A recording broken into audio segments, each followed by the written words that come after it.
The Black Hawk was dying. Cassidy Thornton fought the cyclic stick as the helicopter spun through the night sky. 24 years old, 6 months out of flight school. The RPG had punched through the tail boom. Hydraulic fluid sprayed across the windscreen. Every warning light screamed red. In the back, 4 Navy SEALs hung on as the bird corkscrewed toward the rocks. Cassidy pulled collective. The turbine screamed. The Black Hawk steadied for 3 seconds. Then the second RPG hit. The fuel tank cracked open. Jet fuel ignited instantly, turned the interior into a furnace. The helicopter dropped. Cassidy didn't scream. Night stalkers don't panic. They fly until they can't. She couldn't. The Black Hawk slammed into the mountainside at 70 knots. Metal shrieked. Rotor blades shattered. The airframe crumpled. Cassidy's head snapped forward. Blood filled her mouth. Her vision went gray, but she could hear the fire. Crackling, spreading, consuming. Her flight suit was burning. The sleeves melted into her forearms. The collar seared her neck. She unbuckled, kicked the jammed door open, fell out onto rocks rolling to smother the flames. Behind her, the Black Hawk was an inferno. Inside were 4 men who trusted her to bring them home. Cassidy Thornton stood up. She walked back into the fire. San Diego, California. Present day. Friday night. The Shattered Wing bar was packed with young Marines fresh from boot camp. Unit patches covered the walls. A faded Desert Storm flag hung behind the bar. In the back corner booth, Cassidy Thornton sat alone. 34, scarred. The kind of older that doesn't come from years, but from fire. The scar ran from her left ear to her jawline, thick, silvery pink. Her forearms were worse burn tissue that looked like melted wax wrist to elbow. She wore a flannel shirt buttoned to the wrist despite the San Diego heat. A glass of water sat in front of her. Not beer, not whiskey, water. 4 years, 2 months, 16 days sober. She stared at the glass and counted her breathing. 1, 2, 3, 4, hold, 1, 2, 3, 4, exhale. The breathing exercises were supposed to help with the PTSD. They didn't work. Nothing worked, but she did them anyway because the alternative was screaming in public. The Shattered Wing was her last option. She'd been banned from 2 other bars already. Across the room, a group of drunk Marines got loud, 5 or 6 of them, early 20s. The loudest was a corporal with Wade on his name tape. Cassidy watched them the way veterans watch everything, cataloging threats. Harmless, she thought. Just kids. Wade noticed her. You'll check it out. Corner booth. Chick with the jacked up face. His friends looked, laughed. What happened to her boyfriend get mad? Maybe she fought a lawnmower and lost. Cassidy's jaw tightened. She traced the rim of her water glass. Wade grabbed his beer and stood. His friends followed. They walked toward her booth. Cassidy's hand moved to the heavy glass ashtray on the table. 2 pounds, solid ceramic. Her training calculated automatically. Distance, target, force. Probability of incapacitation, 93%. She'd been taught to think like this. SEER school, 3 weeks of hell designed to break you. She hadn't broken, but she wouldn't attack, not yet. Cassidy released the ashtray and placed her hands flat on the table. Wade reached the booth. Evening, sweetheart. You waiting for someone? Cassidy didn't look up. No. Just sitting here all alone, not even drinking. That's sad. I'm fine. Don't look fine. Wade studied her face. What happened? Motorcycle accident. His friend snickered. Cassidy raised her eyes. Gray, flat. Just leave me alone, Corporal. Oh, she speaks and knows rank. You military. Was. Wade tapped the table. What's with the long sleeves? It's 80 degrees. You hiding something? None of your business. I'm making it my business. People come here to relax, not look at... He gestured at her face. Whatever this is, you're killing the vibe. He grabbed her wrist. Cassidy pulled back, but not fast enough. Wade yanked. The sleeve rode up. The burn scars were revealed. Thick ridged tissue, pink and white and mottled. Wade recoiled like he'd touched something diseased. Gross. Man, that is nasty. His friends crowded closer. Dude, what the hell? That's disgusting. Wade shook his head. You really should stay home. Nobody wants to look at that while they're trying to have a beer. Cassidy pulled her sleeve down. Her hands shook. Not from fear, from memory. The smell of burning jet fuel. The screams. 4 men trapped in fire. Her skin melting as she dragged them out one by one. She'd earned these scars. Every inch was a medal she'd never been awarded. I asked you to leave, she said softly. Wade leaned in, and I asked you to leave first. Get out of here, Scarface. He shoved her shoulder. The therapist's voice echoed in Cassidy's mind. You're not in Afghanistan. You're not in danger. You don't have to fight.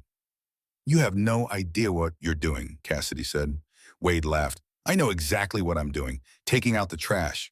He grabbed a pitcher of beer from a nearby table, held it over Cassidy's head.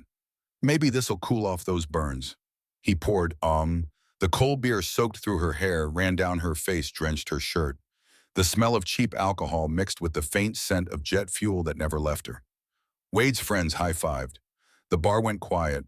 People stared. Some looked horrified. Most looked away. Cassidy sat there dripping, eyes closed.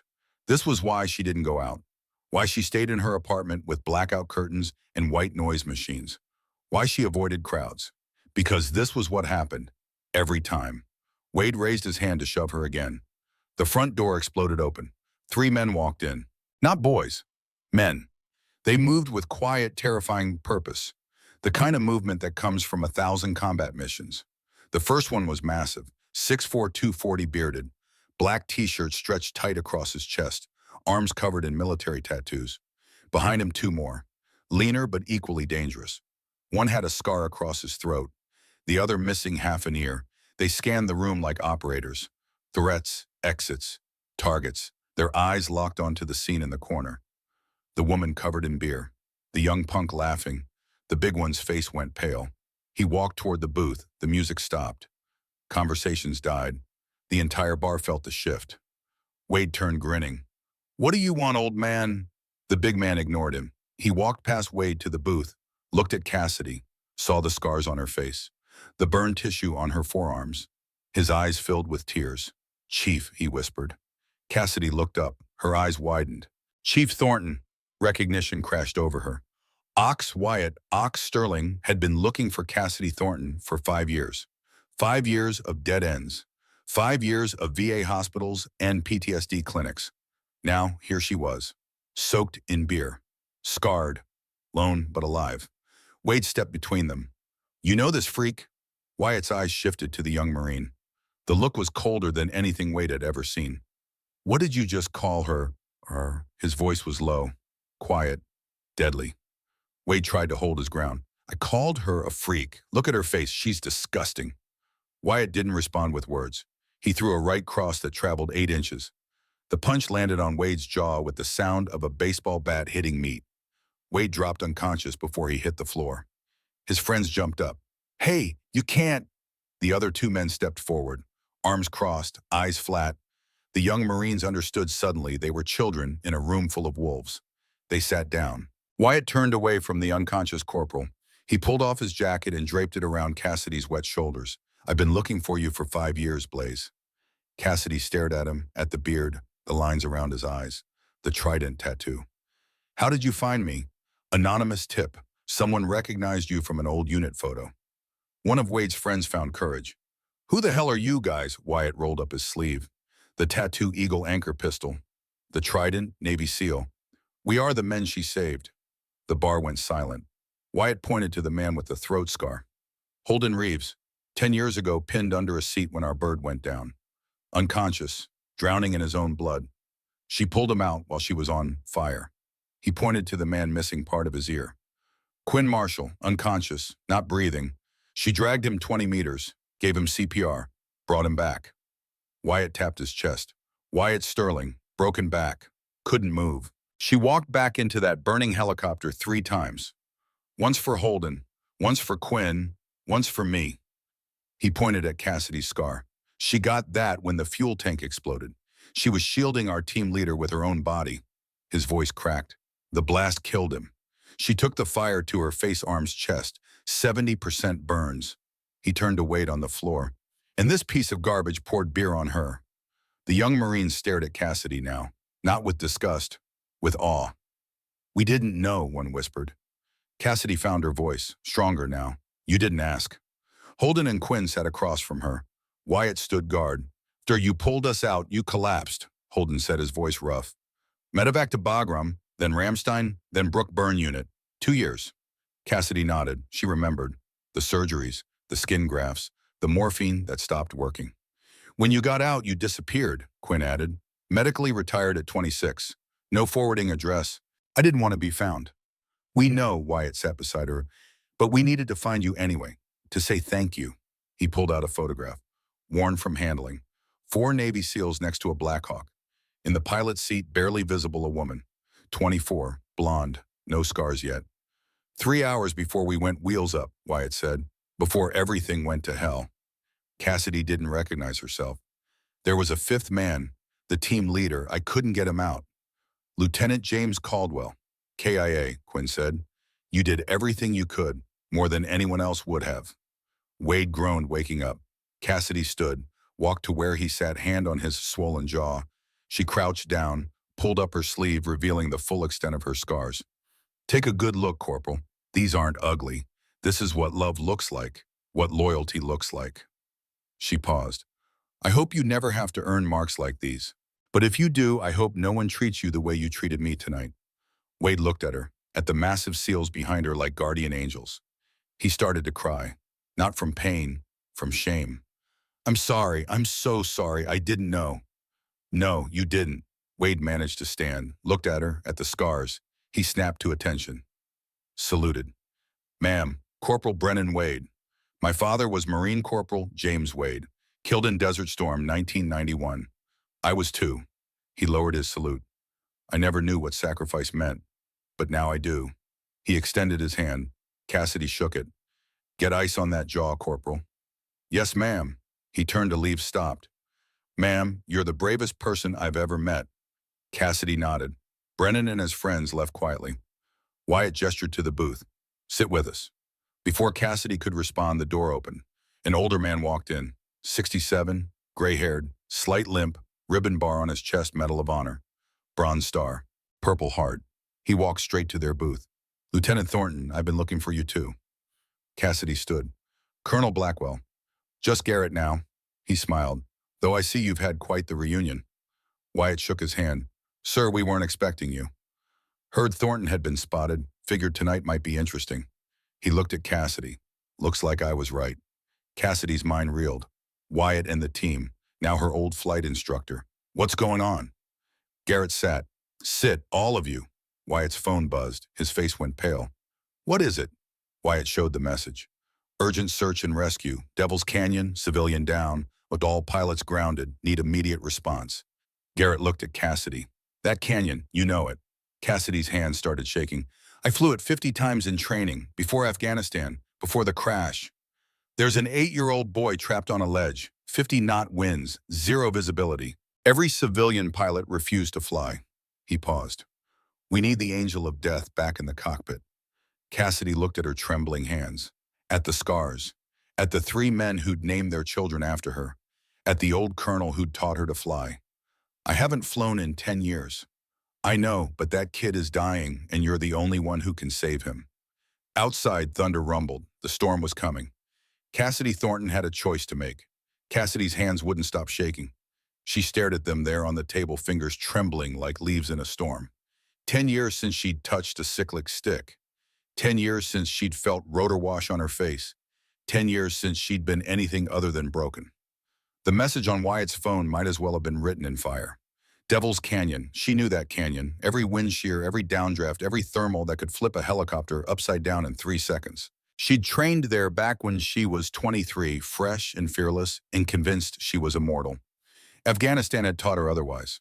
The bar around them had gone quiet. Even the drunks at the pool table had stopped playing, sensing that something important was happening in the back booth, something that mattered more than their Friday night. I can't, Cassidy said. The words felt like broken glass in her throat. Garrett Blackwell didn't move, just sat there with his hands folded on the table, watching her with those steady gray eyes. The same eyes that had watched her solo for the first time. The same eyes that had signed her flight certification when she was 22 and thought she could conquer the world. The same eyes that had visited her in the burn unit at Brooke Army Medical Center and told her she'd never fly again. You can, he said simply. My medical discharge specifically states I'm permanently grounded, unfit for duty. The FAA revoked my license. I'm not even legally allowed to. I know what it states. I wrote half of it. Garrett leaned forward. His voice was low, calm, the voice of a man who'd made impossible decisions and lived with the consequences. That boy doesn't care about paperwork, Thornton. He cares about breathing. And right now he's got maybe 2 hours before hypothermia takes him. Maybe less. Wyatt's phone buzzed again. He looked at the screen and his jaw tightened. The blue light from the display made his face look haunted. Update from ground team, he said. They're launching a rescue party. 6 climbers, best in the county. Estimated arrival time to the canyon floor is 6 hours minimum. Weather's getting worse. They might not make it at all. By then, Holden started. By then he's dead, Quinn finished. His damaged voice made the words sound even more final. Holden stood up his chair, scraping against the wooden floor. We should go. Even if we can't fly, maybe we can rappel down from the rim. We've done worse. In 50-knot winds? Garrett shook his head. You'd be blown off the cliff face before you got halfway down. I've seen it happen. Good men experienced climbers turned into lawn darts because they thought they could beat the wind. This needs a helicopter, and it needs someone who knows how to fly it in conditions that would kill anyone else. He looked at Cassidy. His eyes weren't just steady. They were knowing, understanding. The eyes of someone who'd been exactly where she was now. It needs you. Cassidy closed her eyes. She could see it already playing out like a movie in her mind. The canyon walls rising on either side, dark and wet and hungry. The helicopter bucking in the wind like a wild animal. Her hands on the controls fighting physics and gravity, and the screaming voice in her head that said she wasn't good enough, wasn't ready, wasn't whole. The voice that said she'd fail again. The voice that said more people would burn because of her. Why me? She whispered. There have to be other pilots. Military pilots from the base. Coast Guard pilots with actual experience in what mountain rescue? Garrett interrupted. You think there's anyone on this coast who knows Devil's Canyon like you do? You flew that canyon 53 times, Thornton. I know, I signed your training logs. You flew it in rain, in fog, in Santa Ana winds that should have killed you. You flew it backwards once just to prove you could. Cassidy opened her eyes. That was 10 years ago. I was 23. I was fearless, Garrett finished. Is that what you were going to say? That you were fearless back then and now you're not? He leaned back in his chair. The wood creaked under his weight. Let me tell you something about fear, Thornton. Fear doesn't make you weak. Fear makes you smart. The fearless ones are the ones who get killed. The ones who think they're invincible, who take stupid risks because they don't understand consequences. You understand consequences now. You've paid for them in skin and blood and nightmares. He tapped the table with one finger. That doesn't make you broken. That makes you dangerous because now you know exactly what you're risking. And you can make the choice with your eyes open. The bar was completely silent now. Even the jukebox had stopped playing. Wyatt spoke softly. 5 years ago, I got out. Terminal Lance Corporal, 28 years old, had enough of the military life. Moved to Virginia Beach. Got married to a woman I met at a coffee shop. Had kids. Started living like a normal person. He looked at Cassidy with eyes that had seen too much and somehow still held hope. But I couldn't let it go. Couldn't stop thinking about that night in the mountains. About you walking into fire while you were on fire. About the fact that you saved my life and disappeared before I could even say thank you. Before I could tell you what it meant. His voice cracked slightly. My daughter is 5 years old. Her name is Cassidy Sterling. Every night before she goes to bed, I tell her a story. Not about princesses or fairy tales. I tell her about the angel who flew into hell so her daddy could come home. I tell her about courage and sacrifice and what it means to be a hero. He pulled out his wallet, removed that worn piece of paper, the drawing and crayon that he'd shown her earlier. But this time he unfolded it completely. There were more stick figures than Cassidy had seen before. A whole family, a mother, 2 children, a house with a tree. At the bottom, in careful child handwriting, my daddy is alive because of the angel. Thank you, angel. My daughter made this 3 months ago, Wyatt said. When she found out I was looking for you, she wanted you to know that she exists because you were willing to burn. He placed the drawing on the table. That little girl has your name, Thornton. She has your courage in her DNA because I tell her every day what real bravery looks like. My son, he's 3. When he's old enough to understand, I'll tell him too, about the woman who taught his father what it means to never quit. Cassidy felt something break inside her chest. Not a bad break, the kind of break that lets pressure out, the kind that lets you breathe again after holding your breath for a decade. Quinn cleared his throat. The scar tissue made it sound rough, painful. I tracked down every Night Stalker unit, every VA hospital, every PTSD clinic from here to Maine. Spent 3 years searching. Used every contact I had, called in favors. Spent money I didn't have. He looked at his hands. They were scarred too, though not as badly as Cassidy's. I found 17 women named Cassidy in the VA system. Visited 12 of them in person. Every time hoping it was you. Every time disappointed when it wasn't. My wife thought I was obsessed. Maybe I was. But I needed to find you. Needed to tell you that I'm alive because you wouldn't quit. Holden's damaged voice added, we all needed to find you because someone who'd do what you did doesn't deserve to disappear. They deserve to know what they saved, what they gave the world. Cassidy stared at the drawing on the table, at the stick figure family that existed because she'd walked into fire. I'm scared, she said. The admission felt like pulling out a knife that had been buried in her chest for 10 years. Good, Garrett replied. His voice was firm but not harsh. Fear keeps you sharp. It's the fearless ones who get killed. I was fearless in 91, thought I was invincible. Flew into that sandstorm like I owned the Scotty, and I paid for it. He gestured to his leg. Shattered femur, destroyed knee, 6 months in a hospital bed. Another 6 in physical therapy. They said I'd never walk without a cane.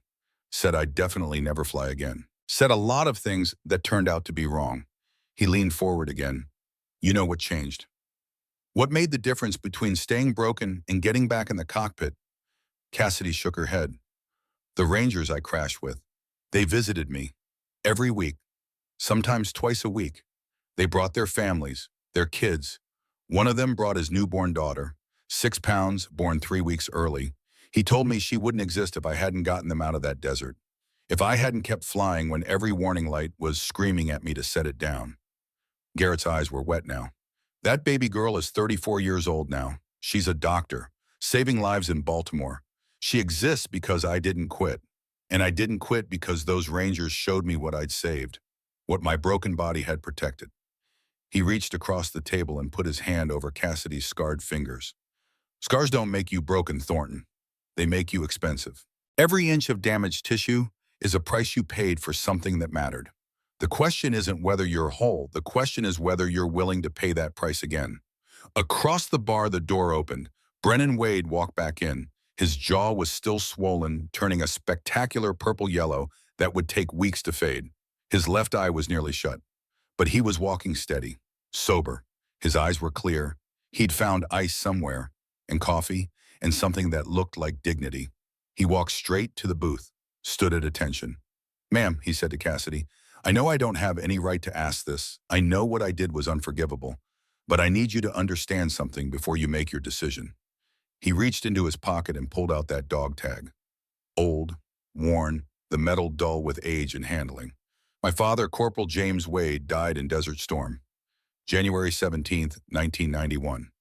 I was 2 years old. I don't remember him at all. Don't remember his voice or his face, except from photographs. He placed the dog tag on the table with reverence. My mother told me he died in a training accident. Quick, painless. She didn't want me to grow up knowing the truth. Didn't want me to have nightmares about how he really died. Brennan's voice cracked. 3 years ago, I joined the Marines. Wanted to be like him, wanted to make him proud. And tonight, after you and these men left, I called my mother. Woke her up at midnight, demanded she tell me the truth about how my father died. He took a breath. He burned to death in a Humvee fire, trying to pull out 3 other Marines who were trapped. The vehicle had hit an IED. The fuel tank ruptured. My father could have run, could have saved himself. But he went back in, 3 times, just like you did. Tears were running down Brennan's face now, but he didn't wipe them away. He got 2 of them out. The third one, he couldn't reach. The vehicle exploded. My father and that Marine both died. He looked at Cassidy.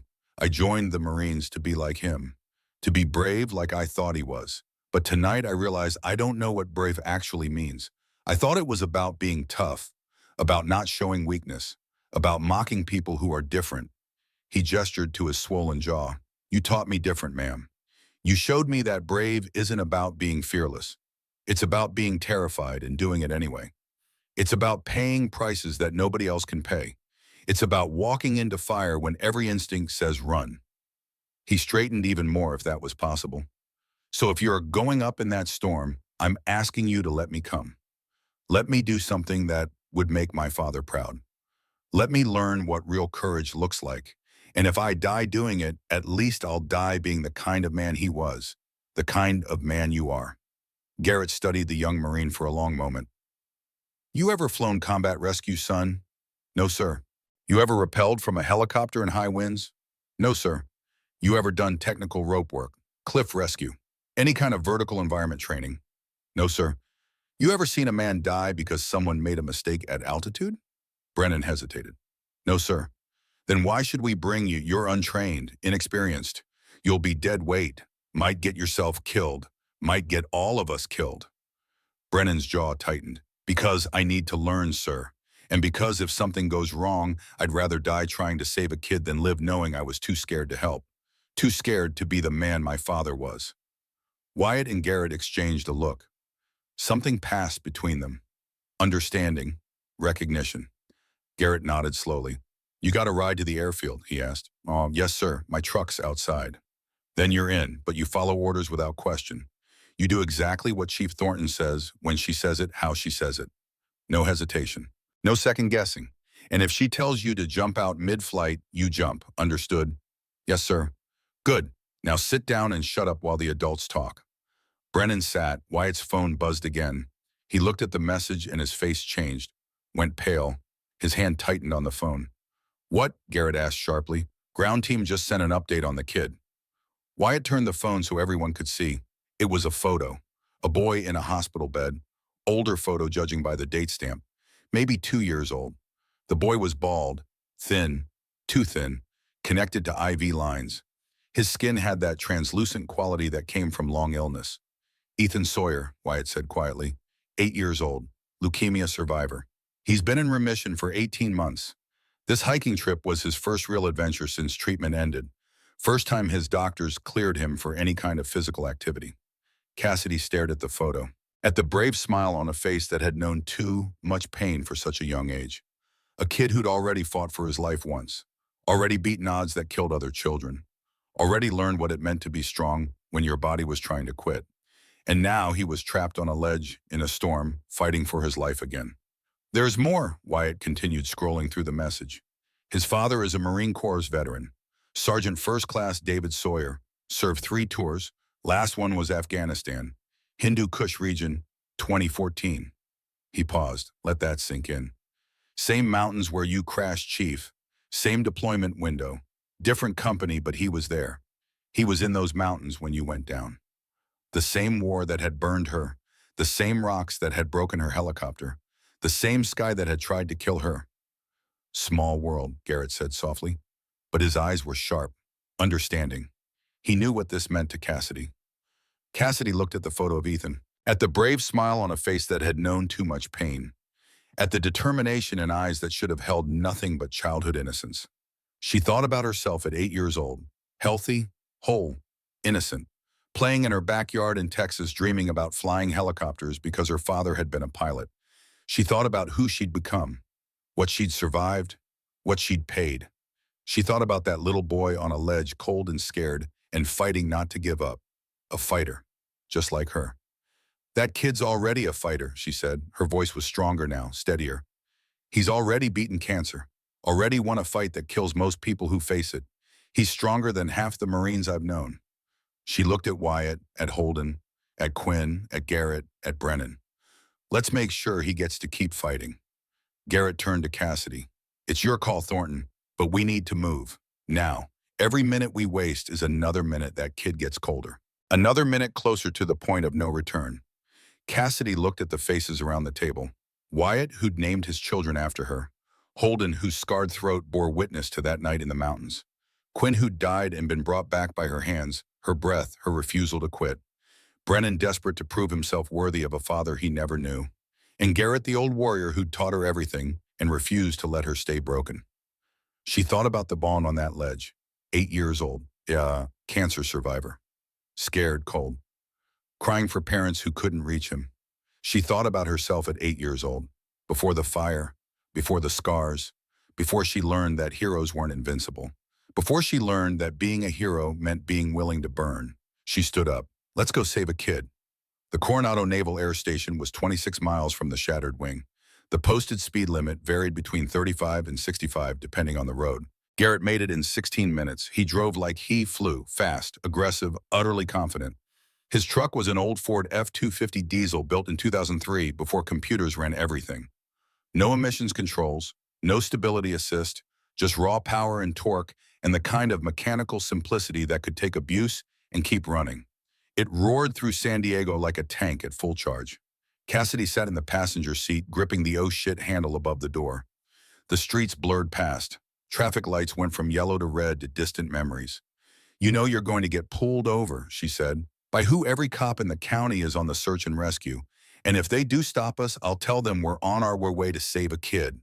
They'll give us an escort." He downshifted and the diesel engine bellowed as they took a corner at 50. "You still drive like you fly," Cassidy said. "Damn right." Garrett shifted back to fifth and the truck surged forward. Fast and terrifying. "It's worked for 40 years. Why change now?" "Because eventually physics wins. Physics has been trying to kill me since 1972. I'm still here. Physics can go to hell." Despite everything, despite the fear and the doubt and the weight of what she was about to do, Cassidy almost smiled. In the bed of the truck, Wyatt, Holden, Quinn, and Brennan held on as Garrett took corners at speeds that violated both traffic laws and the laws of physics. They hit the airfield in 16 minutes. The guard at the gate saw Garrett's truck coming and made the smart decision. He didn't ask for ID, didn't ask questions. Just hit the button to raise the barrier and wave them through. Either he recognized the old colonel, or he was too smart to argue with 2.5 tons of diesel truck doing 60 toward a closed gate. Smart man. The helicopter was on the tarmac, rotors tied down, looking small and fragile against the dark sky. The storm was visible now, lightning flickering in the distance, wind beginning to pick up. It was a Sikorsky UH-60M Blackhawk. The M stood for Mike variant. Newer than the Lima model Cassidy had crashed. Better avionics, better engines, better everything. But a helicopter was a helicopter. Sheet metal and turbines and physics that didn't care about upgrades or new paint, and gravity. Gravity treated them all the same. Standing next to the bird was a man in a flight suit, late 40s, balding with the slight paunch that came from desk duty and too many years between combat deployments. He had the look of someone who'd made a decision and hated himself for it, but knew it was right. Captain Rodriguez, the pilot who'd refused to fly. He saw Garrett's truck pull up and his expression darkened. Defensive. Angry. "Colonel Blackwell, with all due respect, I already told them no. The conditions are—" "I know the conditions," Garrett interrupted, climbing out of the truck. "That's why I brought someone better." Cassidy stepped out of the passenger side. Rodriguez looked at her, at the scars on her face visible even in the dim tarmac lighting, at the flannel shirt that still smelled like cheap beer and humiliation, at the hands that trembled slightly as they hung at her sides. "Who's this?" Not unkind, just confused. "Chief Warrant Officer 3 Cassidy Thornton, retired, former 160th SOAR, Night Stalkers." Rodriguez's eyes widened. Whatever he'd been expecting, it wasn't that. Night Stalkers. He looked at Cassidy again, reassessing. "Ma'am, I didn't realize. But even so, the conditions out there are beyond anything I've seen. I've been flying for 20 years. Iraq, Afghanistan. I've done rescues in weather that grounded everyone else. But this," he gestured toward the storm. "Those winds are gusting to 60 knots. The canyon walls create a Venturi effect that'll flip anything with rotors. The visibility is zero. The kid is on a ledge barely wide enough to stand on. One mistake and we all die. This is a suicide mission." Cassidy walked past him toward the helicopter. The familiar shape, the familiar lines. Home. Rodriguez caught up to her. "Ma'am, please. I need you to understand. I have a wife, 2 kids. They're 8 and 6. If I die out there, they grow up without a father. I won't do that to them." Cassidy stopped, turned to face him. "What's the kid's name?" she asked. Rodriguez blinked. "What? The kid, on the ledge. What's his name? Ethan? Ethan Sawyer. He's 8 years old." "How'd he end up there?" "Hiking with his dad, celebrating the end of cancer treatment. Kid's been fighting leukemia for 2 years. Just got cleared by his doctors. This was supposed to be a victory hike. Then he slipped on wet rocks, fell about 40 feet, landed on a ledge. His dad called it in but can't get to him. The cliff face is too steep, too wet." Cassidy nodded slowly. "And the weather window. Closing fast. We've got maybe 90 minutes before the storm gets worse. After that, nothing flies until tomorrow morning at the earliest. Maybe longer if the system stalls." "Ethan won't last until tomorrow." "I know." Rodriguez looked away. Believe me, I know, but I can't fly it. I'm good, Captain Rodriguez. I've been flying for 20 years. I've flown in conditions that grounded everyone else. I've done things in a helicopter that most pilots wouldn't attempt. But this is beyond skill. This is luck. And luck runs out. It always runs out. Cassidy looked at him, really looked, saw the guilt in his eyes, the shame, the desperate hope that someone would tell him he'd made the right choice. I understand, she said simply. Do you really? Because right now there's a kid dying on a mountain and I'm standing here safe because I'm too scared to. You made the right call for yourself, Cassidy interrupted. You have a family. You have people who need you to come home. You made the smart decision, the responsible decision. She pulled up her sleeve, showed him the scars, the melted tissue, the skin grafts, the permanent damage. I died once already, she said. 70% burns, 2 years in a hospital. The doctors said I wouldn't survive. Said even if I did, I'd never walk again. Never use my hands. Never have any kind of normal life. She pulled the sleeve back down. They were wrong about the walking, wrong about the hands, but they were right about normal. I'll never be normal. I'll never have what you have. A wife, kids, a future that doesn't include nightmares and flashbacks and the smell of burning jet fuel every time I close my eyes. She looked at the helicopter. So yeah, maybe this is luck. Maybe it's skill. Maybe it's something else entirely. But that kid on the ledge doesn't care about philosophy. He cares about someone coming to get him. And I'm someone who doesn't have anything left to lose. Rodriguez stared at her. You're going to get yourself killed. Probably, but at least I'll die doing something that matters. She walked to the helicopter and opened the pilot's door. The cockpit smelled exactly like she remembered. Hydraulic fluid and old leather and the faint metallic tang of electronics and fear. The instrument panel glowed softly in the darkness, familiar and foreign at the same time. The cyclic stick stood vertical between the seats, waiting for a hand that knew how to use it. Waiting for her. Cassidy climbed in. She sat in the pilot's seat for the first time in 10 years. The seat was wrong, adjusted for someone taller. She reached down and pulled the lever, sliding it forward until her feet reached the pedals. Her hands found the controls like they'd never left. Collective on the left, cyclic in the middle, pedals under her feet, anti-torque control, power management, instrument scan. She closed her eyes, the muscle memory came flooding back. Not just the technical knowledge, though, that was there, but the feel, the understanding that a helicopter wasn't a machine you operated. It was a living thing you partnered with. You asked it to fly. It asked you to be worthy, a covenant written in physics and faith. She opened her eyes. Garrett was standing outside the door. He was holding something, a flight helmet, old, battered, desert tan paint flaking off like old skin. This is from my bird, he said, the one I crashed in '91. I kept it all these years, told myself I was saving it as a reminder, but I think I was really saving it for this, for you. He held it out. It's seen me through hell, Thornton, kept my brains inside my skull when they should have been splattered across a rocky sand. Maybe it'll do the same for you. Cassidy took the helmet. It was heavier than modern ones. No fancy electronics, no integrated communications. Just Kevlar and padding and the name Blackwell stenciled on the back in faded letters. And below that, in smaller letters, a motto, Death Before Dishonor. She put it on. It fit perfectly. Wyatt appeared at the door, followed by Holden and Quinn. They were already geared up. Tactical vests loaded with climbing equipment, rescue harnesses, medical supplies, rope, carabiners, everything they'd need to get a terrified 80-year-old off a ledge in the middle of a storm. We're going with you, Wyatt said. Not a question, a statement of fact. This isn't a combat mission, Cassidy replied, running through the instrument check. Every mission is a combat mission when the enemy is physics. He climbed into the cabin.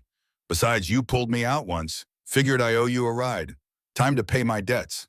Holden and Quinn followed. They strapped into the jump seats with the efficiency of men who'd done this 1,000 times. Their hands moved automatically, checking equipment, testing connections. Warriors. Brennan came last. He looked nervous, excited, terrified. All at once, his swollen jaw made him look younger somehow, more vulnerable. Ma'am, he started. Strap in, Marine, Cassidy said, not looking up from the instrument panel. And don't throw up in my bird. I just met her and I'd like us to stay friends. Yes, ma'am. They secured themselves in the car seats. 5 men in the back of a helicopter that was designed to carry 11 fully equipped soldiers. They had room, they had weight allowance. What they didn't have was certainty. Cassidy ran through the pre-flight checklist. Most of it was automatic muscle memory taking over where conscious thought left off. Fuel full, hydraulics nominal, electrical green, instruments operational, engines ready. Everything showed green. But she knew better than to trust green lights. Green lights had been on in Afghanistan too. Right up until the moment the RPG turned them all red. She reached for the starter. Her hand was shaking again.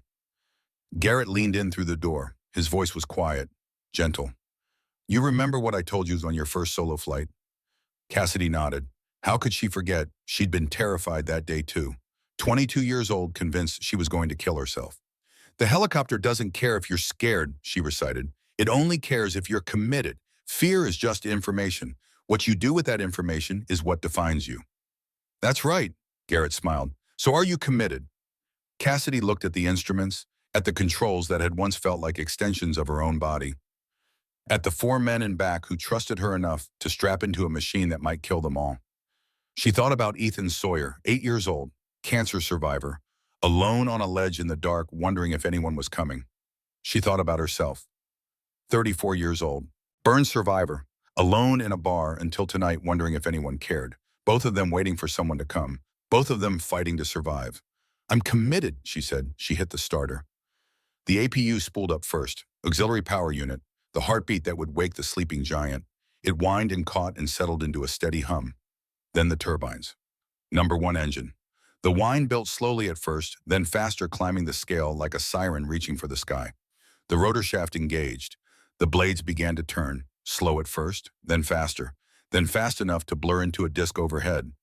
Number 2 engine, the same song and harmony, power building, potential becoming kinetic. The Black Hawk came alive beneath her. Cassidy felt it through the seat, through the controls, through the helmet that had seen one war and was about to see another, through her bones. The aircraft trembled, ready, waiting, asking the question it always asked. "Are you worthy?"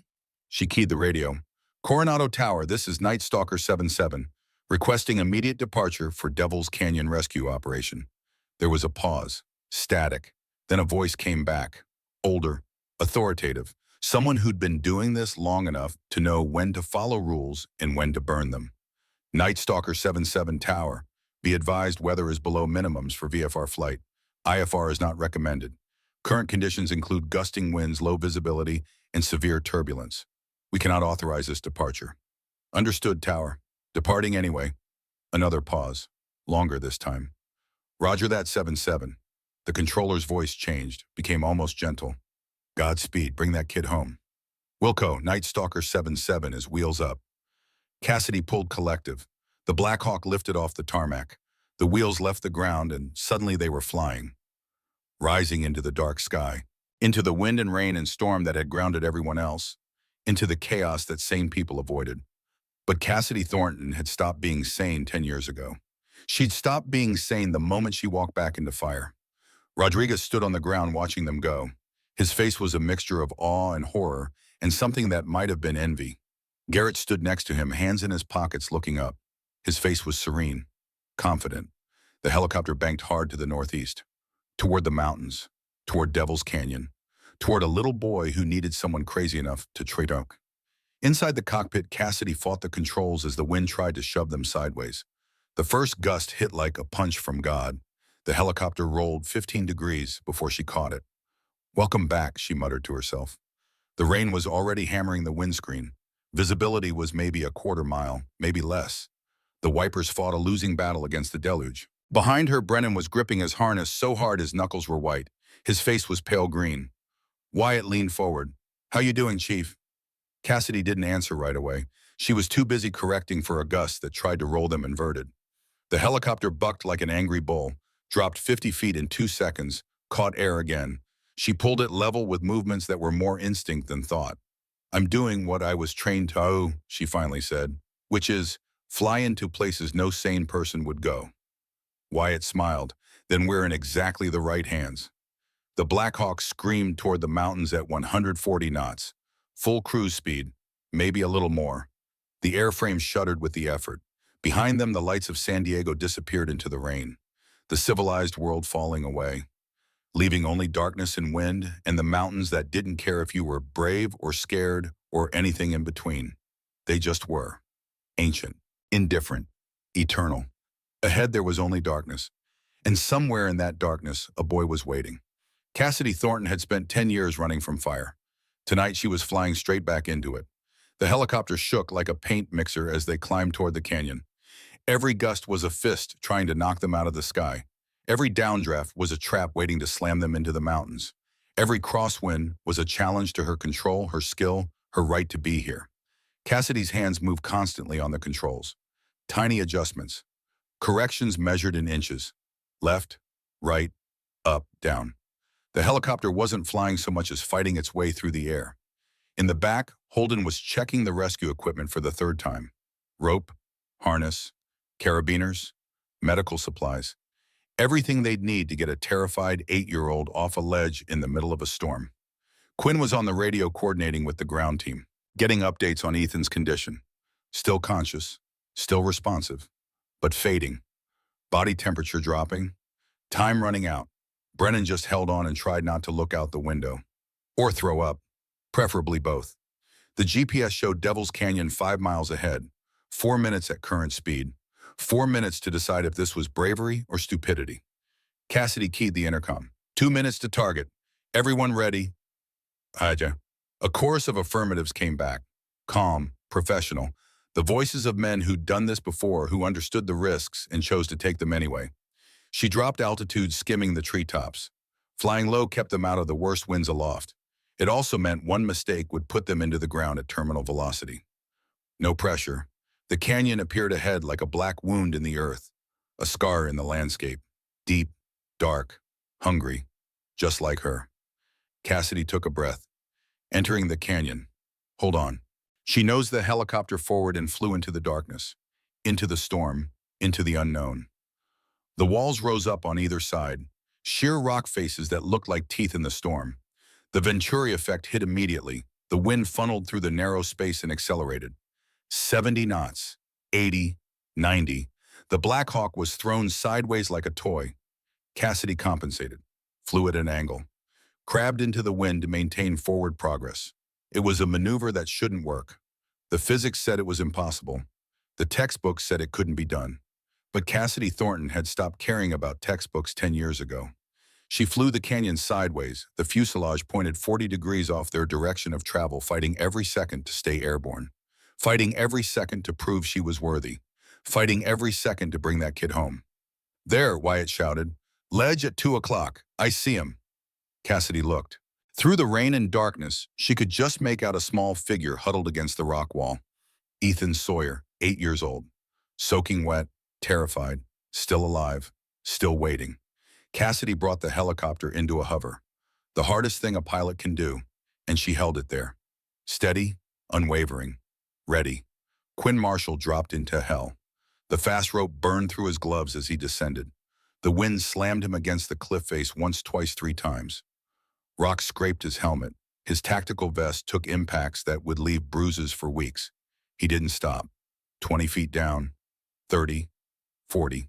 The ledge appeared below him, barely 6 feet wide, slick with rain and crumbling at the edges. And huddled against the rock wall, shaking like a leaf, was Ethan Sawyer. The boy looked up as Quinn's boots hit the ledge. His face was pale. His lips were blue.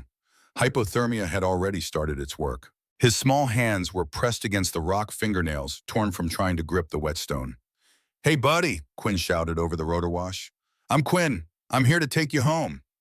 Ethan didn't move, just stared with eyes too wide, too scared, eyes that had seen cancer wards and chemotherapy and things no 8-year-old should know. But not this, not a cliff in a storm with death waiting below.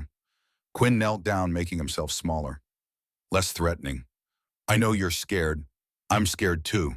But that helicopter up there, that pilot is the best there is. She's going to get us out of here, I promise. I want my dad, Ethan whispered. His voice was so small it almost disappeared in the wind. I know, he's waiting for you. He sent us to get you. Your dad was a Marine, right? Ethan nodded. Then you know Marines don't quit. And we're not quitting on you, but first we need to get you in this harness. Quinn pulled the rescue harness from his belt. small size. Designed for kids. The bright yellow webbing stood out against the dark rock. He reached for Ethan. The boy flinched back, too close to the edge. Quinn's heart stopped as Ethan's heels slipped on the wet rock. Loose stones tumbled over the edge, disappearing into the darkness below. He lunged forward, grabbed the kid's jacket, pulled him away from the drop. "Easy," Quinn said, holding the trembling boy. "Easy. I've got you. You're safe now." Ethan was crying, silent tears mixing with the rain on his face. "I fell," he sobbed. "I didn't mean to. Dad said stay close, and I didn't listen, and I fell. Hey, look at me." Quinn waited until Ethan's eyes met his. "Accidents happen.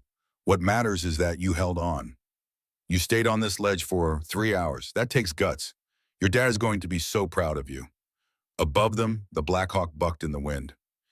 Inside the cockpit, Cassidy was fighting a losing battle with physics. The helicopter wanted to drift right. The wind wanted to push them into the cliff.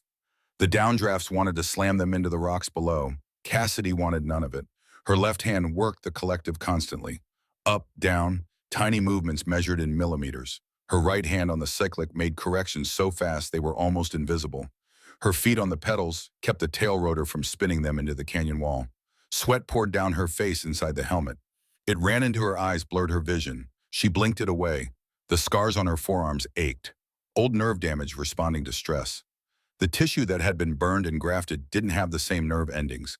Sometimes she couldn't feel her hands properly. Sometimes she felt everything too much. Right now she felt everything. Every vibration, every gust, every warning that screamed this was impossible. She ignored it all. In the back, Wyatt watched the fuel gauge tick down. They'd been hovering for 3 minutes. Each minute burned fuel they couldn't spare. Each second brought them closer to the moment when they'd have to choose between the mission and survival. "How much longer?" Holden asked, his damaged voice barely audible over the turbines. "As long as it takes," Wyatt replied. "We don't leave without that kid." Brennan was watching Quinn work on the ledge below. The young Marine's face was pressed against the window, his breath fogging the glass.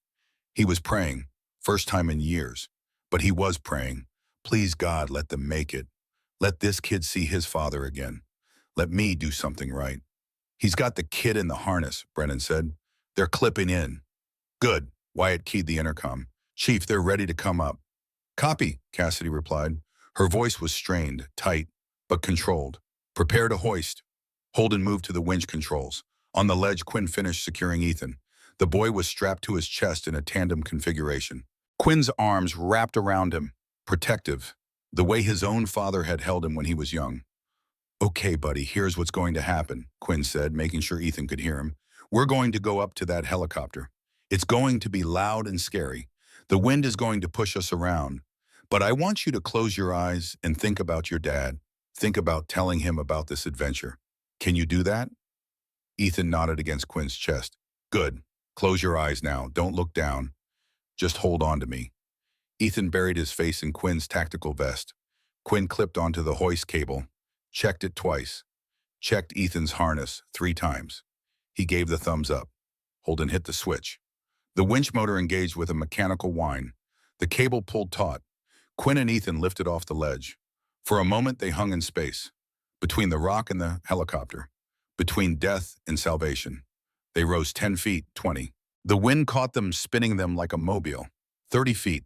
Then the downdraft hit. It came from nowhere. A column of air dropping through the canyon like the fist of an angry god. The kind of atmospheric phenomenon that flips small aircraft and kills pilots who don't see it coming. Cassidy saw it coming. Not on instruments, on instinct. The way the rain changed angle. The way the rotor noise shifted pitch. She had half a second. The Black Hawk fell, 50 feet in 2 seconds. Cassidy's stomach lurched into her throat. The horizon tilted. Every alarm in the cockpit started screaming. Master caution, rotor RPM low, hydraulic pressure dropping, oil pressure warning, engine overheat, a symphony of dying systems. She pulled collective, full power. Both turbines screamed in protest. The helicopter stopped falling. But Quinn and Ethan were still on the cable, swinging wildly in the wind, penduluming toward the canyon wall at terminal velocity. "Holden, get them up," Wyatt shouted. Holden's hands flew over the controls. Winches jammed. Cables caught on something. "Override it."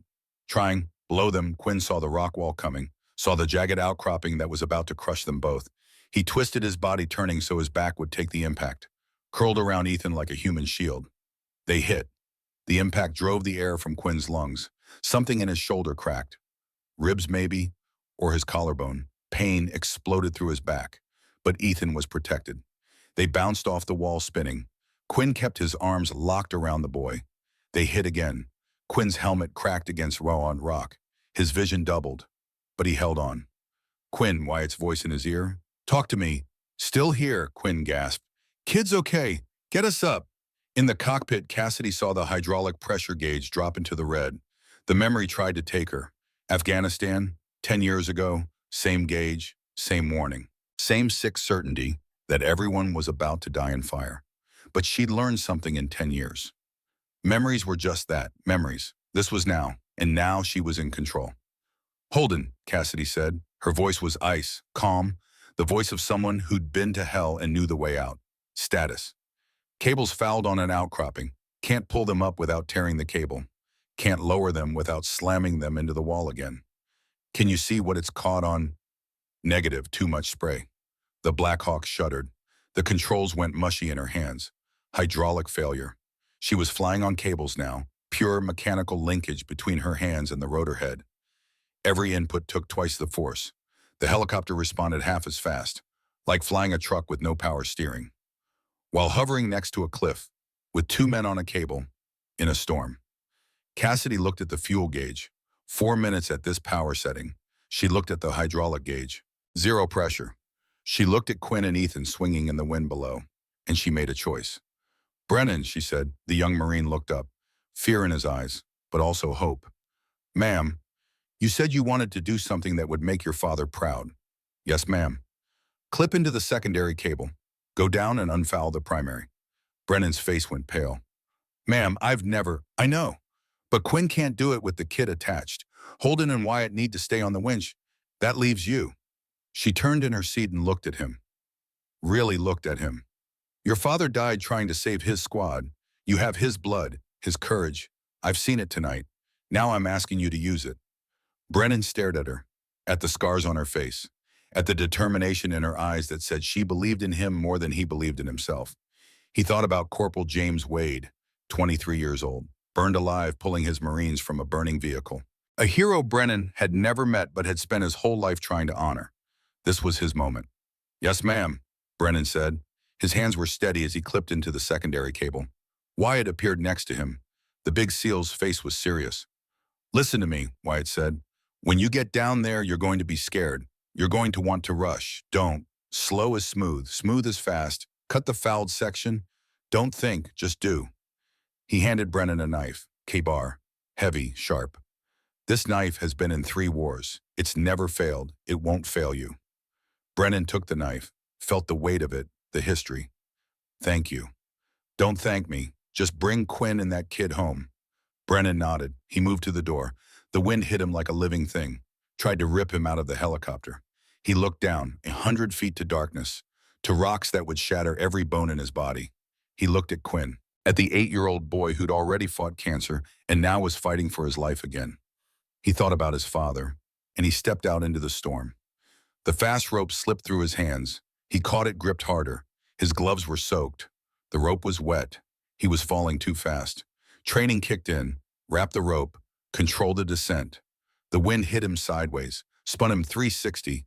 His stomach lurched. Don't throw up. Don't you dare throw up. He descended, 20 feet, 30, 40. Quinn appeared below him, blood running down the side of the SEAL's face from where his helmet had cracked. But his arms were still locked around Ethan, still protecting the kid. About time, jarhead, Quinn shouted. Brennan almost smiled. He reached the fouled section. The cable was wrapped around a jagged piece of rock twice, pulled tight by the combined weight of Quinn and Ethan. 400 pounds of tension on wet nylon. If he cut it wrong, the cable would snap like a whip, could take his head off, or worse, send Quinn and Ethan falling. He pulled out the knife. His hands were shaking. He looked at Quinn. The SEAL gave him a nod. Trust, confidence. Brennan took a breath. Get it together. Dad didn't shake. Chief Thornton doesn't shake. You don't get to shake. He gripped the knife handle and started sawing at the cable wrapped around the rock. Not the main cable, just the wrapped section. The blade bit into the nylon fibers. One strand parted. Two. Three. The wind tried to tear the knife from his grip. He held on. 4 strands. 5. In the cockpit, Cassidy felt the helicopter starting to drift right. The hydraulics were completely gone. She was flying on pure muscle. Every movement of the controls took all the strength in her arms. Her forearms were screaming. The damaged tissue where the skin grafts were didn't have the same strength. She could feel them tearing. Blood probably seeping under the scars. She didn't care. This kid was going home. How much longer? She asked. Almost there, Wyatt replied, watching Brennan work. The young Marine cut through another strand. 6. 7. One more. The knife was getting dull. The wet nylon was tough. He sawed harder. The last strand resisted. Come on. Come on. It parted. The cable sprang free. Quinn and Ethan dropped 6 feet, then jerked to a stop as the slack pulled tight. Cable's clear, Holden shouted. Hoisting! The winch engaged. Quinn and Ethan began to rise. Brennan hung on his own cable, watching them go up. Relief flooding through him. I did it. Dad, I did it. Then he looked down and saw the knife tumbling end over end into the darkness below, and realized he was still clipped to a cable that wasn't attached to a winch. And he was 40 feet from the helicopter with no way to climb a wet rope. He said into his radio, I might have a problem. In the cockpit, Cassidy keyed her mic. What kind of problem? The kind where I'm hanging on a cable and I don't know how to get back up. Wyatt looked at Holden. Can we pull 2 cables at once? Not with the winch. We'd have to do it manually. How much does he weigh? 180 with gear. Wyatt looked at Quinn. You're injured. I can pull with one arm. Then we pull. Quinn and Ethan reached the door. Wyatt grabbed them, hauled them inside. Ethan was shaking, crying, but alive. Quinn's shoulder was definitely dislocated, hanging at an odd angle. Sit tight, kid, Wyatt said to Ethan. We're getting you home. He and Holden moved to Brennan's cable. They secured Ethan in a jump seat first, wrapped him in an emergency blanket. The boy watched them with wide eyes. Then Wyatt and Holden grabbed Brennan's cable. Even Quinn injured as he was grabbed on with his good arm. They pulled, hand over hand, 180 pounds of Marine Plus gear. Dead weight on a wet rope, they pulled. Brennan rose, inch by inch. His arms were wrapped around the cable, his legs too, climbing as much as being pulled. 10 feet, 20. In the cockpit, Cassidy felt the helicopter starting to sink. The power was fading. The turbines were overheating from sustained high output. The needles on the temperature gauges were in the red. Engine failure was imminent, and they were still in the canyon. If the engines quit now, they'd all die. How much longer? She asked. 30 seconds. Wyatt grunted, hauling on the cable. His massive arms burned. Holden's damaged throat was making breathing difficult. Quinn was pulling one-handed with a dislocated shoulder. But they didn't stop. 25 seconds. Cassidy looked at the fuel gauge. The needle was touching E. She keyed the radio. Ground team, this is Night Stalker 7-7. We have the package coming out hot. Copy 7-7. What's your fuel state? Fumes and prayers. Clear the pattern. We're coming in dead stick if these engines quit. 20 seconds. The left engine temperature gauge hit the red line. An alarm sounded. 15 seconds. Brennan was 10 feet below the door. Wyatt reached down. Come on. Marine reach. Brennan stretched. His fingers caught Wyatt's wrist. Wyatt pulled. Brennan's boots hit the deck. We're clear, Wyatt shouted. Cassidy didn't respond with words. She pulled collective, full power. Everything the dying helicopter had left. Both engines screamed. Metal grinding. Temperature gauges pegged. The Black Hawk climbed. Not forward, not sideways. Straight up, like a rocket. The turbines screamed a mechanical shriek that sounded like the end of the world. The airframe shook so violently, Cassidy's teeth rattled. She held the collective against the stop, held the cyclic centered, prayed. The helicopter rose. The canyon walls flashed past. 100 feet, 200, 300. The rim appeared. They cleared it. Open sky. Cassidy pushed the nose forward and dove. Traded altitude for airspeed. Let gravity do what the engines couldn't. The Black Hawk accelerated out of the canyon like a bat out of hell. Behind them, the storm raged. Ahead, the lights of San Diego beckoned. Cassidy pointed the helicopter toward home. In the back, Ethan Sawyer was wrapped in a blanket. Quinn had his good arm around the boy. Wyatt was checking everyone for injuries. Holden was on the radio with the ground team. Brennan sat against the bulkhead shaking. Not from fear, from adrenaline crash. He'd done it. He'd actually done it. Saved a life. Like his father. Cassidy's voice came over the intercom. Calm, steady, like she'd just finished a training flight instead of defying death. Coronado Tower Night Stalker 77. 5 souls on board, 1 civilian rescue, requesting priority landing. Roger 77, you're cleared direct. Emergency equipment standing by moment. Fire trucks, ambulances, the whole show. Negative on emergency equipment. We're coming in clean. There was a pause. The tower controller's voice came back incredulous. 77, your hydraulics are reading 0. Your fuel is critical. Both engines are overheating. We're scrambling. Tower, I said we're coming in clean. I don't need the show. Just clear the runway and get the medics ready for the kid. Another pause. Then Wilco 77. The controller's voice was filled with awe. You Night Stalkers really are crazy. That's why they pay us the big bucks. Cassidy flew the crippled helicopter across San Diego like she was taking a Sunday cruise. No drama, no panic, just smooth controlled flight. She descended through the pattern, set up for landing. The engines were dying, she could feel it. The power fading, the turbines winding down. She had one shot at this. 15 minutes later, she brought it into the airfield. Gear down, approach angle perfect. Airspeed right on the numbers. The skids touched concrete so gently it felt like landing on a cloud. The rotors spun down. The turbines wound to silence. Both engines quit simultaneously the second the weight settled on the skids. If she'd been 10 seconds later, they would have dropped from the sky. But she wasn't. Cassidy sat in the cockpit and didn't move. Her hands were still on the controls, her feet on the pedals, her eyes staring straight ahead at nothing. She'd done it, flown into the storm, faced the downdraft that still haunted her nightmares, brought everyone home alive. The scars on her face were wet, not from rain, from tears. 10 years of pain, 10 years of hiding, 10 years of believing she was nothing but broken pieces held together by scar tissue, all of it pouring out in silent tears that no one could see behind the helmet visor. She'd been wrong. She wasn't broken. She was a survivor. And survivors don't quit. The pilot's door opened. Garrett Blackwell stood there. The old colonel's eyes were wet too. He didn't say anything. Just reached in and put his hand on her shoulder. Welcome home, Chief. Cassidy finally let go of the controls. Her hands were cramping, locked in position from gripping so hard for so long. The scars on her forearms were bleeding, dark patches spreading on her sleeves. Garrett helped her unbuckle, helped her climb down from the cockpit. Her legs almost gave out when her boots hit the tarmac. Garrett caught her, held her steady. Easy. You've been holding tension for 25 minutes straight. Your muscles need a minute. Cassidy nodded. She pulled off the helmet. Her hair was soaked with sweat, her face pale. Is everyone okay? She asked. Everyone's alive because of you. Around them, people were gathering. Paramedics rushed to the helicopter. They pulled Ethan Sawyer out gently. The boy was conscious, alert, scared but alive, wrapped in the emergency blanket like a small, shivering burrito. They loaded him onto a stretcher, and running across the tarmac faster than any man his age should be able to run was David Sawyer. Ethan, oh God, Ethan. The paramedics saw him coming, saw the desperation on his face. They stopped, let him through. Father and son crashed into each other's arms. David was sobbing, shaking, holding his boy like he'd never let go, like if he squeezed hard enough, he could keep death from ever touching him again.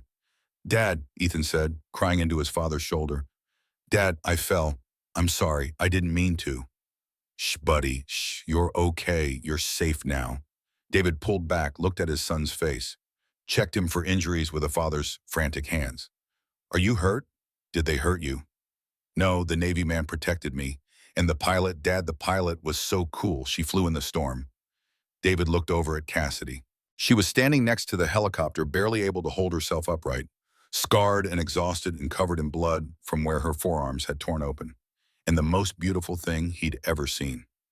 He walked over, still holding Ethan. Ma'am, he said, his voice thick with emotion. Sergeant First Class David Sawyer, United States Marine Corps, retired. Cassidy nodded. Your son is very brave, Sergeant. He held on for 3 hours. Most adults wouldn't have lasted that long. He's brave because he has examples to look up to. David straightened as much as he could while holding Ethan. Ma'am, I need you to know something. Afghanistan 2014. Hindu Kush region. I was there. Different company, but I heard about the Black Hawk crash. About the pilot who walked into fire. He paused, emotion choking his words. I always wondered what happened to that pilot, where she ended up, if she was okay. He reached into his pocket with his free hand, pulled out a patch. Marine Corps, Afghanistan deployment, 2014, worn at the edges from being carried for 10 years. Now I know, she became a hero again. He pressed the patch into Cassidy's scarred hand. Thank you for bringing my boy home. Thank you for showing him what real courage looks like. Cassidy looked at the patch, at the father holding his son, at the second chance she'd just given them both. Get him to the hospital, Sergeant. He needs to be checked out. Yes, ma'am. David started to turn, then stopped. Ma'am, one more thing. Ethan's been in remission for 18 months, leukemia. This hike was supposed to be a celebration, a new beginning. He looked at his son, at the boy who'd fought cancer and won. You gave us that new beginning. However many years we get them because of you. He saluted. Cassidy returned it. Semper Fi, Marine. Semper Fi. David jogged back to the ambulance. They loaded Ethan inside. The boy's face appeared in the rear window as the doors closed. He waved. Cassidy waved back. The ambulance pulled away, lights flashing, carrying a little boy home to a future he wouldn't have had without her. More people were arriving now. Coast Guard, Navy personnel, off-duty Marines who'd heard what happened on the radio, news crews setting up cameras, reporters already shouting questions. And walking through all of them slowly but with purpose came Brennan Wade. His face was bruised from the bar, his jaw still swollen. His uniform was soaked and torn from the cable. His hands were rope-burned and bleeding. But he was walking tall. He was carrying something wrapped in plastic. He'd taken it from his car in the parking lot. An American flag, folded in a perfect triangle. The flag that had draped his father's coffin. He walked straight to Cassidy. The crowd parted. Sensing something important was about to happen, Brennan stopped 3 feet in front of her and dropped to one knee on the wet tarmac. Every conversation stopped. Every person turned to watch. Brennan unwrapped the flag, held it up with both hands. The fabric was faded, 23 years old, but sacred. Ma'am, he said, his voice carried across the silent airfield. Chief Warrant Officer Cassidy Thornton. 6 hours ago, I was the worst Marine who ever wore the uniform. I mocked you, humiliated you, poured beer on you. His voice broke. I was cruel. I was wrong. I was everything my father would have been ashamed of. He looked up at her. But you showed me grace. When you could have destroyed me, you showed me mercy. When you could have left me behind, you gave me a chance to be better. Tears ran down his bruised face. Tonight I went down a cable in a storm. I cut a fouled line. I helped save a little boy's life. I did something my father would have been proud of. He lifted the flag higher. This flag covered my father's coffin. Corporal James Wade, killed in action, Desert Storm 1991. It's the most precious thing I own, and I want you to have it. Cassidy's breath caught. Brennan, I can't. Please, ma'am, you've earned more honors than all of us combined. The government won't give you the medals you deserve. So I'm giving you this. My father died a hero. You've lived as one. You deserve to carry his memory. The crowd was silent, waiting. Cassidy looked at the young Marine kneeling before her, at the flag that represented a sacrifice made before Brennan could even remember his father. She thought about grace, about second chances, about how the best thing you can do for someone is believe in them when they don't believe in themselves. She took the flag. Get up, Marine, she said softly. You honor your father, not by giving away his memory, but by living the values he died for. You did that tonight. Brennan stood. Ma'am, you're the bravest person I've ever met. You're what I want to be. Cassidy smiled despite the exhaustion, despite the pain, despite everything. You're already halfway there. Behind Brennan, the other Marines from the bar were arriving. The ones who'd laughed, the ones who'd watched, the ones who'd learned what a hero really looked like. They walked onto the tarmac in formation. One by one, they came to attention and saluted. Not the casual salute of everyday military life. The slow, deliberate salute reserved for the fallen, for heroes. Cassidy stood there holding the flag as dozens of young warriors paid their respects. Wyatt Holden and Quinn climbed out of the helicopter. Quinn's shoulder was in a makeshift sling. Holden was holding his ribs. Wyatt was limping. But they formed up, 3 Navy SEALs standing at attention, saluting the woman who'd saved their lives a decade ago and taught them what sacrifice meant. Garrett Blackwell, 67 years old, his body broken by war, snapped a salute that would have made the commandant proud. Even Captain Rodriguez, the pilot who'd refused to fly, stood at attention with his hand to his brow. His face showed shame and awe in equal measure. Cassidy didn't know what to do. She was in active duty, technically couldn't return the salute. So she did the only thing that made sense. She touched the scar on her face, the ugly, twisted tissue that had defined her for 10 years. And she said 3 words that would echo across every military base in America by morning. It's just skin. The crowd erupted, not polite applause, not respectful appreciation, wild, thunderous, soul-shaking celebration that echoed across the airfield and into the night sky. Someone started chanting, "Angel, angel, angel." Others picked it up, young and old, active duty and retired. Every person who understood what it meant to pay the price. The chant became a roar. Wyatt walked over, grinning despite his limp. "Permission to carry you off this field, Chief." Cassidy was too tired to argue. "Granted." Wyatt, Holden, and Quinn lifted Piety onto their shoulders. They carried her across the tarmac. The scarred woman who'd been mocked and humiliated just hours ago now elevated above everyone else. Brennan walked beside them, carrying both flags, his father's and the one Cassidy had earned. The crowd parted to let them through.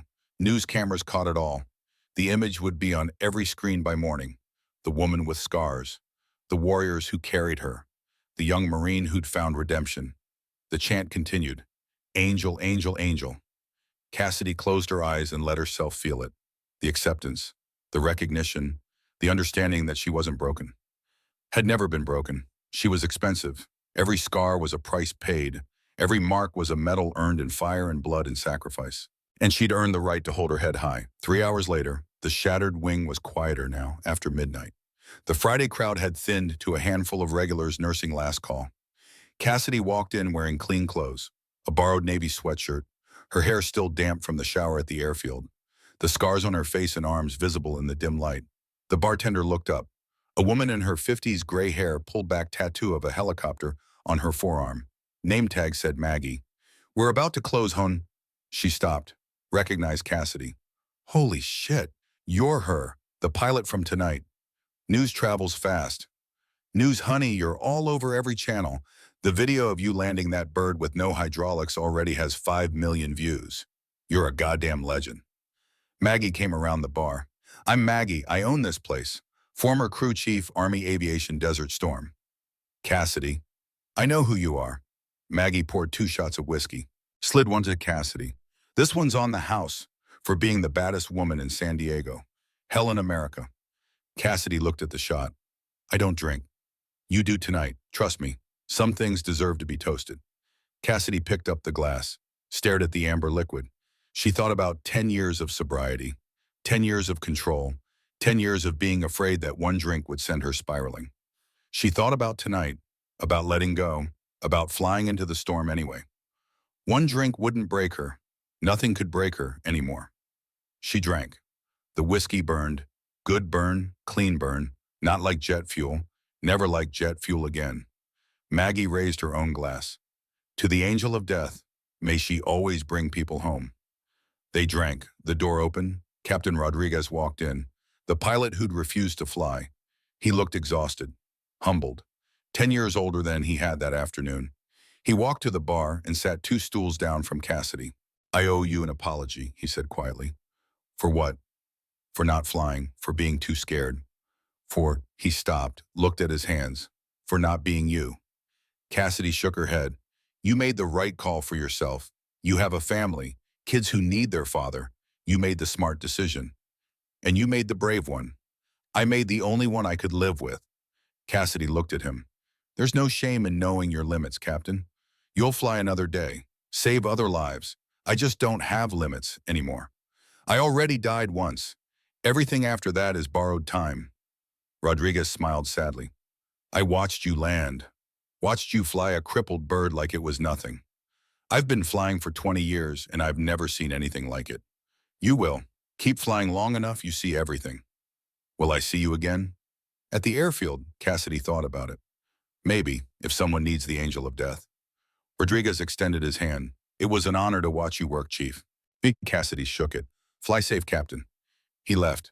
The door opened again. This time it was a flood. Marines, SEALs, Coast Guard, off-duty personnel who'd heard about the rescue and wanted to meet the pilot who'd defied death. They poured into the bar, and they surrounded Cassidy, not threatening, celebrating. Maggie laughed and started pouring drinks. Someone started the chant again. Angel, angel, angel. The small bar shook with the sound of it. Wyatt pushed through the crowd. He had something in his hands. A bag. Thought you might need this, he said. He pulled out a leather flight jacket, brown, worn smooth by years of use. Patches on the shoulders. 160th SOAR, Night Stalkers. We saved your old jacket, Wyatt said. From 10 years ago before the crash. It was in storage at Fort Campbell. I had them ship it. Figured you might want it back. Cassidy took it with trembling hands. Her old call sign was stitched on the breast in gold thread. Blaze. She put it on. It fit like it had never left. The crowd erupted in cheers. A young Marine Corporal Cassidy didn't recognize pushed forward. Ma'am, can I ask you something? Sure. How did you do it? How did you fly with no hydraulics? That's supposed to be impossible. Cassidy smiled. Nothing's impossible. It's just expensive. You have to ask yourself if you're willing to pay the price. She held up her scarred forearms. I paid it a long time ago. Tonight I just collected. The Marine nodded understanding. More questions came. More stories. The crowd pressed close. Cassidy Thornton, who'd walked into this bar 6 hours ago as an outcast, was now surrounded by people who saw her for what she really was. A hero. Not despite the scars. Because of them. 6 months later. Fort Rucker, Alabama. Army Aviation Center of Excellence. The classroom was full of young pilots, fresh-faced, eager, most of them barely old enough to drink. At the front of the room stood Cassidy Thornton. She wore her uniform, Night Stalker patch proud on her shoulder, instructor tab above it, sleeves short. The scars were visible. She'd stopped hiding them. Brennan Wade sat in the front row taking notes. He'd transferred from the Marines to Army Aviation, had a conditional acceptance to Night Stalker selection pending his completion of flight school. The hardest decision you'll ever make, Cassidy said, writing on the board, is choosing when to fly and when to walk away. There's no shame in either choice, only in lying to yourself about which one you're making. She wrote acceptable risk. 6 months ago, I flew into Devil's Canyon in conditions that had grounded every other pilot in California. 60-knot winds, zero visibility, hydraulic failure mid-mission. By every metric, it was suicide. She turned to face the class. I made that flight because an 8-year-old boy needed someone crazy enough to try. I made it because 3 Navy SEALs I owe my life to were willing to ride with me. I made it because a young Marine who'd made a mistake asked for a second chance. She looked at each student. That's what being a Night Stalker means. You fly the missions no one else will fly. You pay the prices no one else can pay. You give people second chances and hope they give you one back. The door at the back opened. Colonel Garrett Blackwell walked in. Behind him, Wyatt Sterling in civilian clothes. Behind him, a man in a Marine dress uniform. David Sawyer, Ethan's father, and holding his hand 8 years old and grinning was Ethan himself. Cassidy smiled. Class, we have some guests. Let me introduce you to the reason why we do what we do. Ethan ran to the front of the room. Chief Cassidy. He hugged her. She knelt down. Hey, buddy, how are you doing?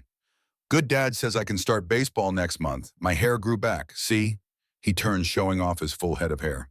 Looks good. David stepped forward. Ma'am, we were in the area. Wanted to stop by and say thank you again. You already thanked me. I'll thank you every day for the rest of my life if I have to. He looked at his son, at the miracle standing there because someone had been brave enough to try. Ethan starts 3rd grade next week. Every day he gets is because of you. Cassidy stood. He gets them because he's a fighter, like his dad. She addressed the class. This is why we fly, not for medals, not for glory, for this, for fathers and sons who get to have more time together, for little boys who beat cancer and get to play baseball. Ethan waved at the class. Several students waved back. Remember that, Cassidy said, when you're scared, when it seems impossible, when every voice says turn back, remember there's an 8-year-old kid who gets to grow up because someone didn't quit. The bell rang. Class dismissed. We'll continue Monday. Study for the navigation exam. The students filed out, many stopping to talk to Ethan and David. Brennan lingered. Ma'am, I got news. Good news. I passed the initial screening for SOAR selection. I report to Fort Campbell in 3 months. Cassidy smiled. Outstanding, Brennan. Your father would be proud. I hope so. I'm trying to be half the man he was. You're already more than that. You're the man he wanted you to become. Brennan nodded, fighting emotion. Thank you, ma'am, for everything. After he left, Garrett approached. Got something for you, the old colonel said. He handed her a manila envelope. Cassidy opened it. Inside was an official Army document. Reinstatement orders. Chief Warrant Officer 3 Cassidy Thornton. Active duty status. 160th Special Operations Aviation Regiment. They're reinstating me.